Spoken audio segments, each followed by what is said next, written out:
ಬಂದಿದೆ. ನಮ್ಮ ದೇಶದ ಹೆಸರು ಭಾರತ. ಭಾರತ ನಮ್ಮ ತಾಯಿ.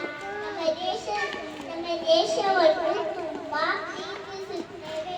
ನಮ್ಮ ರಾಷ್ಟ್ರ ಧ್ವಜಕ್ಕೆ 3 ಬಣ್ಣಗಳಿವೆ: ಕೇಸರಿ, ಬಿಳಿ, ಹಸಿರು. ಕೇಸರಿ ಬಣ್ಣ ಧೈರ್ಯವನ್ನು ಹೇಳುತ್ತದೆ, ಬಿಳಿ ಬಣ್ಣ ಶಾಂತಿಯನ್ನು ಹೇಳುತ್ತದೆ, ಹಸಿರು ಬಣ್ಣ ಬೆಳವಣಿಗೆಯನ್ನು ಹೇಳುತ್ತದೆ. ಎಲ್ಲರೂ ನಮ್ಮ ದೇಶದಲ್ಲಿ ಹಲವು ಭಾಷೆಗಳಿವೆ, ಹಲವು ಸಂಸ್ಕೃತಿಗಳಿವೆ. ಎಲ್ಲರೂ ಸೋದರರು.